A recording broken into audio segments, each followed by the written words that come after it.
स्वागत है। मैं उपस्थित हूँ अमेठी की सरजमी पर और ये अमेठी का क्षेत्र ऐसा माना जाता है जो हारीपुर ग्राम सभा है और ये चुनाव के मुद्दों में बहुत अहम भूमिका निभाती है। इससे पहले भी कई चुनाव में इन्होंने अपने वोटों के माध्यम से कई विधायकों का चयन किया है।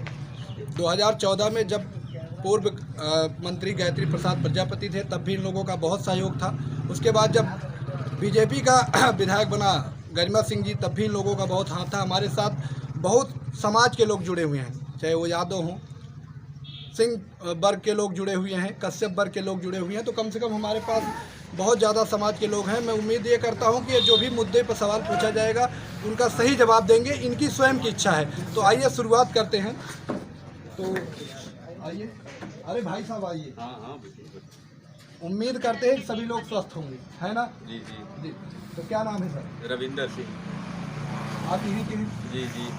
तो इस बार जो चुनाव हो रहा है जी, आप लोग कौन सा पैमाना मान के इस बार वोटिंग करेंगे? अब सरकार की बहुत सी नीतियां हैं जी और बहुत से एजेंडे आएंगे अभी जी। समस्त पार्टियों के। जी। देखा जाएगा, अच्छा जो उचित समझा जाएगा उसी पार्टी को दिया जाएगा। अच्छा जी। तो एजेंडे पे वोट देंगे? आपका कोई अपना मांग नहीं है? नहीं, मेरी कोई मांग नहीं है भैया। अच्छा। जी। आपका क्या नाम है? शंकर गौतम। आइए आगे आइए। तो यहीं के हैं आप? तो किसी पार्टी विशेष से या ऐसे जनता था? नहीं, पार्टी से नहीं। हाँ। वैसे से। अभी इस बार कौन सी सरकार बनाना चाहते हैं? सपा। सपा सर? अरे पूछ रहे हैं हासिल नहीं। कौन सी नीतियां आपको सपा की ओर खींच रही हैं? अरे उसमें भी बहुत सारी योजनाएं चलती हैं। आपका क्या नाम है? अजय कुमार यादव, भादर ब्लॉक अध्यक्ष। ब्लॉक अध्यक्ष हैं। तो पार्टी विशेष से हैं? पार्टी विशेष का आज भारत की जो गति हो गई है, थोड़ा सामने आइए। मौके पे हमारे जो माननीय मोदी जी हैं, जो देश का विकास कम से कम 7 साल पीछे कर दिए हैं, किसान परेशान हैं। ऐसी सरकार तो हमें नहीं चाहिए। इससे अच्छी सरकार कोई भी सरकार आ जाए, इससे बढ़िया चलाएगी, इससे अच्छी रहेगी। लेकिन ऐसी सरकार हमें नहीं चाहिए जो किसान जिससे परेशान हैं, क्योंकि हम किसान जो हैं अन्नदाता हैं। अगर हम लोग पैदा नहीं करेंगे तो देश जागरूक नहीं होगा, बाहर अनाज नहीं जाएगा, कोई किसी प्रकार की समस्या हर जगह उत्पन्न रहेगी।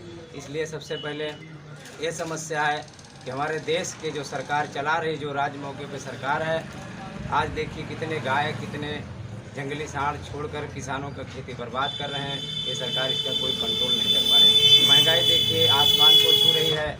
इससे पहले भी सरकार थी, क्या वो नहीं महंगाई ला सकती थी? लेकिन आज देखिए देश की इतनी दुर्दशा हो गई है। कितने परदेशी बेचारे इस सरकार में, बीजेपी सरकार में, माननीय मोदी जी से मेरा कहना है कि हमारे जो गांव के लोग प्रदेश में जाते हैं, वहाँ से 2 पैसा 3 पैसा लाते हैं तो गांव का विकास होता है। लेकिन उन्होंने ऐसी स्थिति बना दिया कि आज परदेशी अपने घर पे दिहाड़ी कर रहे हैं, वो भी नरेगा का भी पैसा गमन कर ले रहे हैं। आदमी भूखा मर रहा है। ऐसी सरकार की हमें ज़रूरत नहीं है। कौन सी सरकार चाहिए? मोदी की चुनाव थोड़ी है, योगी सरकार का चुनाव है ना। हमें वही सरकार चाहिए जो हमें गरीबों का देख रेख करे, बराबर बिजली दे, पानी दे और आरक्षण पर ध्यान देते हुए सबको समान गति से देखे। जाति पक्ष वाली सरकार नहीं चाहिए। ना हमें हिंदू, ना मुसलमान, ना ईक्ष, ना ईसाई, जो हमें सबको एक समान लेके चले। और ये नहीं कि हमें कोई मंदिर दे दे, कोई मस्जिद दे दे, हमें मंदिर और मस्जिद से अनाज और भोजन नहीं मिलेगा। हमें ऐसी सरकार नहीं चाहिए। हमें वो सरकार चाहिए जैसे किसानों का अनाज उच्च रेट पर बिचे, किसानों के दर अच्छी लगे और किसानों को जो कृषि है वो नुकसान न हो। और जो कृषि विधेयक कानून जैसे अधिनियम पारित करके हम किसानों को प्रताड़ित करिए। आज देश कितना बर्बादी के लक्षण पर पहुंच गया है। ऐसी सरकार हमको नहीं चाहिए। सरकार वो चाहिए कि हमें जातिवादी वाली सरकार नहीं चाहिए। कोई भी सरकार है, लेकिन वो सरकार है जो गरीबों का हित करे। एमएसपी वापस हो गई, मोदी सरकार ने वापस कर लिया। बिजली पे कंट्रोल है, खाद्य व्यवस्था पूरा सुलभ कर दी है, चिकित्सा चल रहा है। अभी और कौन सी कमी दिख रही है? आज भी मैं भेटुआ ब्लॉक में खाद लेने परसों गया था तो वहाँ पे कम से कम 186 बोरी खाद ऐसी है जैसे राखी, जैसे शमशान पे राखी होती है, इस तरह की डाई है। अगर जिसको नहीं विश्वास है जाके देख ले, ये बीजेपी सरकार की देन है। क्या वहाँ के खाद्य अधिकारी या जो भी कर्मचारी उसको देख नहीं सकते? किसानों के घर जाएगी, किसानों का नुकसान होगा, ये हमारे साथ विश्वासघात किया जाएगा। आज डाई का क्या रेट है कि गरीब किसान आत्महत्या कर रहे हैं खेतों में। कितने किसानों को आज खाद नहीं मिल रही है, बिना खाद के खेती कर रहे हैं। हमें ऐसी सरकार नहीं चाहिए, हमें वो सरकार चाहिए जो किसानों का हित करे। लाइन लगवाए कि बता तो आपको कौन सी सरकार में बताइए ना कि कौन सा सरकार चाहिए। देखिए, हम किसी सरकार को बदनाम नहीं कर रहे हैं। हम ये कहना चाहते हैं कि सरकार वही बढ़िया हो जो सबको एक समान से देखे, क्योंकि हम जातिवादी नहीं हैं, ना हमें जातिवादी सरकार चाहिए, चाहे वो सुश्री मायावती हो, चाहे वो माननीय अखिलेश हो, और चाहे मोदी हो, चाहे राहुल गांधी। हमें ऐसी सरकार चाहिए जो किसानों का हित करे और हम गरीबों का जो भी अधिकार है हमारे पास तक पहुँचे। तो वोट का कोई अभी चोट नहीं है कि मतलब किसको देंगे क्लियर वोट का डिक्लेयर हम अभी नहीं करेंगे, क्योंकि वोट अभी वोट में है। क्योंकि राजनेता चुनाव वाले जो हैं वो अपने बहुत प्रकार से बहुरूपी बना के आते हैं, हम गरीबों को ठग के चले जाते हैं। तो हम गरीबों ने प्रतिज्ञा किया है कि महंगाई घटनी चाहिए, क्योंकि देश महंगाई से नहीं चलेगा। अगर माननीय मोदी जी ने VIP देश बनाना चाहते हैं तो पहले गरीबों को और अमीरों को एक समान करे। आज देखिए ट्रेन की क्या गति है। कौन सा राशन कार्ड है आपका? मेरे पास राशन कार्ड आज तक बना ही नहीं। तो आप कभी अधिकारी से मिले? अधिकारी से मिले? मैं अधिकारी से नहीं मिला, क्यों कि मैं वन कार्ड वन नेशन है। ये आपका कार्ड यहाँ पे चाहे जहाँ आप रहिए पूरा चलेगा। दाल के साथ चना रिफाइंड सारा चीज मिल रहा है। नहीं, हमें दाल और चना से संतुष्टि नहीं है। हम किसान हैं, हम किसान अपने खेतों में अगर सही हमें सरकार उपलब्धि करेगा खाद पानी बिजली, तो अपने खेतों में हम सब उपलब्ध कर सकते हैं। 1 किलो दाल से, 1 किलो चना से और 5 किलो राशन से कोई अपना अगर महीने भर की खुराक पूरी करता है तो हाथ खड़ा करे कि मैं महीने भर 5 किलो में राशन में चला लेता हूँ। ये खाली सरकार का एक प्रलोभन है। सरकार एक गरीबों को ठग रही है। 5 किलो राशन से किसी का गुजारा नहीं होता है। तो आपने अभी जो वायरस देखा कोरोना, जिससे पूरा देश विचलित हुआ, लेकिन भारत एक ऐसा देश था तो जो हल्का सा सतर्क रहा अन्य देशों की तुलना में। उसकी वैक्सीन आई और यहाँ की वैक्सीन बाहर गई। इस पे आपको नहीं विकास दिख रहा है? नहीं, इस पे विकास दिख रहा है, लेकिन हमारे देश में हिंदुस्तान की धरती पे 15 अगस्त 2021 के पहले कम से कम 26 करोड़ की वैक्सीन पहले विदेश गई है। जब विदेश में मोदी ने अपना मान सम्मान बढ़ा लिया तब भारत में लाए, क्योंकि उनको सोचना चाहिए मैंने पहले भारत को मजबूत करूं, लेकिन अपना मान सम्मान बढ़ाने के लिए कम से कम 26 करोड़ की वैक्सीन उन्होंने पहले विदेश भेजा। पहले हमारा मान सम्मान नहीं रहेगा तो बाहर को मजबूती करके क्या फ़ायदा था। आपने वैक्सीन लगवाया? मैं वैक्सीन लगवाया हूँ, बड़ी मुश्किल से। बड़ी मुश्किल मतलब दबाव लगवाया? ना दबाव से नहीं, यहाँ से ऑनलाइन क्या कर हुआ? क्या हुआ? मिल नहीं रही थी। वैक्सीन नहीं मिल रही? कहाँ है आपका घर? क्या नाम? अभी भी नहीं लगवाया? काहे इतना? तो अब तो लास्ट डेट चल रहा है, लगवा लेना चाहिए। ओमिक्रॉन आ रहा है, दूसरा वायरस। टाइम नहीं मिला। चलिए, तो और कुछ कहना चाहेंगे? मैं ये कहना चाहता हूँ कि कोई भी भारत की सरकार कोई भी सत्ता चलाए, लेकिन भ्रष्टाचारी और बेईमानी और महंगाई जो देश की मिटाए, वही हमारी सरकार अच्छी है। जो हम गरीबों, हम किसानों का हित करें, इसमें सबका हित है, हमारा अकेला हित नहीं है। अगर 10 शिक्षा के बारे में कुछ आपको बदलाव नजर आया, ये बताइए। शिक्षा, आज तो मेरे देश की वही हालत हो गई है शिक्षा के विषय में कि अगर जो लड़का आज अपनी उछाल मारकर चरम सीमा को छूने की कोशिश किया, ये सरकार उसको गड्ढे में बैठा दिया है। क्योंकि गड्ढे में इसलिए बैठाया है कि तुम गड्ढे में बैठे रहो, तुम्हें कोरोना नहीं लगेगा। अब कोरोना एक महामारी है, ये सत्य है, लेकिन वो हिंदुस्तान में आने से पहले विदेशों में आई और VIP आदमी ने हिंदुस्तान में प्रवेश करे। इसलिए कोरोना हमारे देश का दायित्व अधिकार नहीं है, ये मूल विदेशों का अधिकार है जो हमारे देश में लाया गया। अरे तो कोरोना एक बीमारी है, अधिकार नहीं। पहले तो ये समझिए। दूसरी चीज़ है, ये वैश्विक बीमारी है, इंटरनेशनल डिजीज है, जिसपे काबू मोदी सरकार ने बेहतर पाया है। आपके यहाँ भी काशी कॉरिडोर का हुआ, अयोध्या मंदिर बनी, मथुरा बन रहा है, और उसके बाद 4 लेन हुआ, बलिया एक्सप्रेस बना, और भी बहुत सारे डेवलपमेंट हो रहे हैं। अमेठी में आपने देखा ही लगातार। तो कुछ अमेठी वासी हैं, तो उसके बारे में बताइए, अमेठी में क्या आपको दिक्कत क्या है? मैं अमेठी वासी हूँ। अगर हम राम मंदिर बनवा दिए, नहीं, मैं राम मंदिर की बात नहीं कर रहा हूँ, मैं डेवलपमेंट की बात कर रहा हूँ। आप अमेठी से, आपको समस्या क्या है? बस अमेठी से समस्या यही है कि जब से ये BJP सरकार है, अमेठी में कोई विकास है नहीं। हमारे माननीय गर्मा सिंह 5 साल विधायक रहकर आज तक किसी जनता के बीच में अगर आई हैं तो कोई भी जनता से पूछ लीजिए, आज तक उन्होंने शक्ल नहीं दिखाया। क्यों?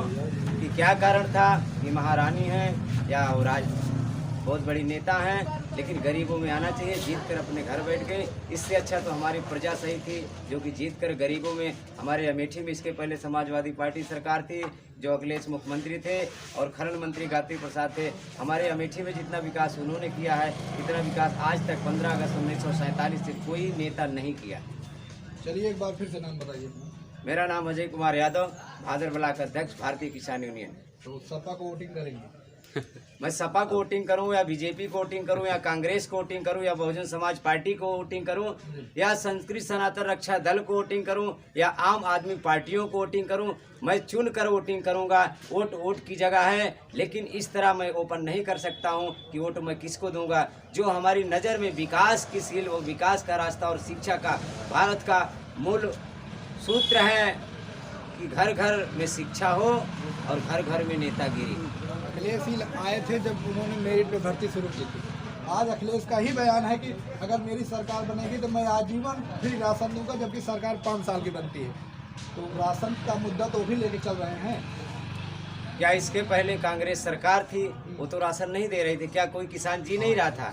जी रहा था। राशन देने का इसमें बहुत बड़ी नीति है, बहुत बड़ी कूटनीति है कि राशन पहले बच्चों को दिया गया कि 5 किलो, किसी गरीब का राशन 5 किलो पाकर कोई गरीब अपना महीने में गुजारा कर सकता है? कोई नहीं कर सकता है। ये खाली एक सरकार की कूटनीति है गरीबों को ठगने की, और गरीब अब जागरूक। आप बताइए क्या नाम? शिवपाल नाम है। बहुत हंस रहे हैं। जी जी अखिलेश यादव के भाई साहब वाला। जी जी। अच्छा, क्या व्यवसाय करते हैं? हमारी लोहे की दुकान है। खुश हैं? खुश क्या है, इतने खुश हैं कि शाम को सब्जी नहीं बन पाती है। आइए सर। हाँ, सब्जी नहीं बन पाती है तो नहीं, क्या करेंगे? इतनी महंगाई हो गई है, जिन्हें 2 दरवाजा बनवाना है 1 दरवाजा बनवा लेते हैं, आधा पैसा देते हैं, आधा बकाया। ज़्यादा पैसा लीजिएगा तो कहाँ पैसा देंगे? आज लोहे का रेट इतना हो गया है, 62-63 रुपये किलो इंगल हो गया है, 92 रुपये किलो चद्दर हो गई है। दरवाजा 95 रुपये में बना रहे हैं, कोई बनवा ही नहीं रहा है। हम परेशान हैं। अरे तो रोज तो घर का निर्माण हो रहा है, तो सस्ते में बनाइए। सस्ते में कहाँ से बनाएं? हमारे घर में लोहा थोड़ी पैदा हो रहा है। तो कहाँ से लाते हैं? दुकान से लाते हैं। दुकान से मतलब कहाँ से? सुल्तानपुर से लाते हैं। कितने पड़ता है? अब 62-63 रुपये किलो इंगल पड़ रहा है। बेचते कितने में है? 82-85 रुपये किलो बेच रहे 20 हैं। रुपया बच रहा है। 20 रुपये बच रहा है, उसमें लागत भी तो आ रही है, मेहनत मजदूरी, तेल राड। और हमारी सरकार बहुत ही अच्छा काम कर रही है। जो हमारी खेती बाड़ी में कुछ होता भी था, उसे भी गाय जानवर सब चल ले रहे हैं। गौशाला का निर्माण हुआ है। गौशाला का निर्माण हुआ है, वो भी अधूरा निर्माण हुआ है, वहाँ पे कोई देखने वाला ही नहीं है। हाँ, तो सरकार किसको वोटिंग करेंगे आप? अभी हम वोटिंग के बारे में कुछ नहीं कह सकते। कब करेंगे? जब 1 महीना रह जाएगा तब? हम बीजेपी को वोट नहीं करेंगे। अच्छा। बस और एसपी, बीएसपी और आम अभी हम इसके बारे में डिसाइड नहीं कर सकते हैं। बीजेपी को वोट नहीं करेंगे हम, केवल बीजेपी को? हाँ, बीजेपी को वोट नहीं करेंगे। कि गरिमा सिंह को वोट नहीं करेंगे? नहीं, बीजेपी को वोट नहीं करेंगे। गरिमा सिंह से हमारे कोई मतलब नहीं। बीजेपी पूरा बीजेपी को वोट नहीं करेंगे? नहीं करेंगे। अच्छा, तो अभी कोई डिसाइड नहीं, कोई डिसाइड नहीं। आपका क्या नाम है? अच्छा अच्छा। तो क्या नहीं, मैं कुछ ऐसा नहीं जानना चाहता, सिर्फ जनता की राय थी, तो उसमें आप कुछ अगर राय देना चाहें। और जनता के बीच का मामला है। जी जी। और उसको जो है कि जनता वोट डालना है ना, मेरी सरकार सरकारी चलिए ठीक है, ये रहे जनता हमारे साथ हारीपुर की। इधर की स्क्रीनिंग करिए, और भी लोग जुड़े हुए हैं, युवा वर्ग हैं। ये क्या नाम है आपका? सूरज कुमार प्यारी। क्या करते हैं? बिजनेस करते हैं। बिजनेस करते हैं ना? तो किस चीज़ का बिजनेस है? गाड़ी की दुकान है। संतुष्ट हैं सरकार सरकार से सकती है, लेकिन अपने यहाँ की प्रॉपर सरकार से नहीं सकती। मतलब आप यहाँ प्रॉपर सरकार कौन सी? जैसे अमेठी विधानसभा विधायक, बाकी बीजेपी संतुष्ट है ना? संतुष्ट। कौन सी यहाँ बनने जा रही है सरकार की? अब सरकार तो हमारे अकेले से बनेगी नहीं। अरे आप ही लोग युवा जन मिल के आगे बढ़ाएंगे, जीत जाएगी सरकार। सरकार माहौल से बनती है, उसके बाद हमारे अकेले देने से जीतेगा नहीं। जी कि हमारे एक वोट से जीत सकता है तो हम तो दे सकते हैं। चलिए, कुछ कहना चाहेंगे? तो ये हारीपुर की जनता थी, जिन्होंने अपने मुक्तब से, अपने तरीके से सवालात के जवाब दिए हैं। इनके स्वेच्छा से ये जवाब है, न किसी जोर जबरदस्ती कोई जवाब नहीं लिया गया है। अतः इसका निर्णय ये खुद जब वोटिंग करेंगे तो इसका परिणाम आएगा। इसका पूरा जो भी परिणाम होगा चुनाव आयोग तय करेगा, टिकट किसको मिलता है या कौन सी पार्टी किसको टिकट देती है, इसकी जिम्मेदारी पार्टी विशेष की होगी। फिलहाल आप पल न्यूज़ से मैं शैलेंद्र, आप बरकरार रहिए और चैनल को देखते रहिए। बहुत बहुत धन्यवाद।